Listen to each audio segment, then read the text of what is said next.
If a locked car in your garage honks at midnight, don't go down to check it. I learned that the hard way. Summer break was supposed to be calm. My parents had to rush out for an emergency, car trouble at first. They wrestled with the engine for a while, then gave up and took a cab. They told me it would be an overnight thing. Lock the doors, they said. Don't worry, they said. I watched them drive away and listened to the house settle, a normal quiet at first. Then the quiet got big, too big, like someone had pressed mute on the world but left a hollow note behind. I went to bed around midnight and tried to sleep. The house felt larger when I was alone, every hallway longer, every doorway a dark mouth. Around 1, something pulled me up, a sound so close it felt like someone hitting my ribcage with a fist. A car horn, sharp, sudden, cut through the night. My heart slammed loud enough to drown the sound. I told myself it was a neighbor, a delivery truck down the street, anything reasonable. I lay there, eyes open, muscles tight. Minutes later it honked again. Beep, longer, louder. I couldn't pretend anymore. The stairs were a slow ache under my feet as I went down. The garage door seemed leaked light like a wound. My stomach did a slow flip. I pushed the door up. Our car sat in its place, headlights on, colder than daylight. The engine was quiet, dead, but the lights poured into the concrete like floodwater. The doors were locked. The keys were on the counter upstairs. I stood at the lip of the garage like the floor had turned to ice. My hand moved before my brain did. I clicked the lights off. The darkness rushed back in. I blinked at the black of the hood and told myself aloud, probably a fuse, a short. The kind of small, fixable thing adults say to stop kids from being terrified. I climbed the stairs and tried to make my voice steady when I called my parents. They said the usual things. Maybe a wiring fault. Probably just a horn jammed. Lock up and go to bed. Their comm had cracks. I could hear it. But even if they were scared, it wasn't like them to stay. They were gone, and the house felt like a decision I'd been left to make. I barely slept. Morning came loud and ordinary. Coffee, a brisk panic from my father checking the car when he called, shrugging. Probably a faulty relay, he said, and they moved on. But the car had been locked, the windows sealed. No explanation fit the cold shape of those headlights in my memory. The next night I told myself it would be different, that rational things stacked up, wiring, ghosts of storms, faulty electronics. The house seemed normal all day. Sunlight chased a shadow from every corner and made everything look safe again. But night folds its hands differently than day. Just after midnight, my ceiling clock clicked like a countdown.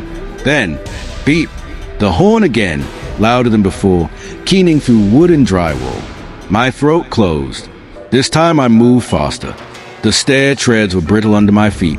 Every creak sounded like someone stepping on glass. I reached the garage and the headlights were on, full and white and hungry. The engine was alive, low, throbbing, an animal trapped under a sheet. The steering wheel twitched as if an invisible hand were testing it. I looked for a person. There was nobody. The door stayed locked. The keys were still on the kitchen island. I didn't stand there. I ran, up the stairs, through the kitchen, out onto the roof, gasping like the air had betrayed me. I called my parents with hands that wouldn't stop shaking. They told me to stay inside, lock everything, that they'd come back the next day. I didn't sleep. I listened to the house breathe, counting its exhalations and pretending it was the only sound I could trust. Night 3, if you could call it that, was worse. The horn came again, 3 long, keening notes, like a voice trying to speak through metal. At 2 in the morning, the doorbell started ringing. Ding dong, ding dong. My heart was a bird in my chest. I crawled to the roofline and looked down. The yard was empty. The moon washed everything silver, the mailbox casting a short, sharp shadow. No footsteps, no silhouette, nothing that belonged to the world of reason. Then the horn sounded from the garage, low and patient, and I saw it. A shadow stood at the front door. It was human-shaped, but wrong, too black, like someone had cut a shape out of smoke and left it standing under the porch light. It didn't move like a person. It hovered, just at the edge of the light, like a stain on the night. For a second, it seemed to tilt its head, as if listening. Then it melted away, not walking back into the dark, but dissolving into it like ink in water. I stumbled backward and nearly fell off the roof. The rest of the night dissolved into a kind of vigilance where my eyes refused to close. Morning didn't help. We watched the security footage together, my parents and I in the pale kitchen light, and there it was, the shadow, clear as a bruise, lingering by the garage, leaning toward the door like a curious thing, then folding back into nothing. The bell had chimed with no hand at it. My father's face went too pale for his age.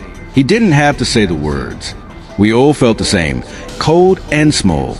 "We're not staying another night," my mother said. "Pack now. We leave today." I felt a strange relief that my hands couldn't quite shake. The house felt like a thing with teeth. Every room I shut the door on seemed to look back with empty windows. We packed in a hurry, the house alive with small sounds, a drawer sliding, a bag zipper, the quiet of people trying to blend nervousness into speed. As we drove away, I glanced back once. The porch light flicked like a slow blink. For a moment, the house seemed to exhale, and I swear I felt like something inside had registered that we were gone. We left the street behind, but the horn's echo didn't. Even now, when a car beeps in the distance, my chest tightens. When a shadow crosses the wall, I look up. The world is wider than we know, and sometimes it reaches back. Because deep down, I already know. You don't survive a haunting like this. You only delay it, and I don't think I've got much time left.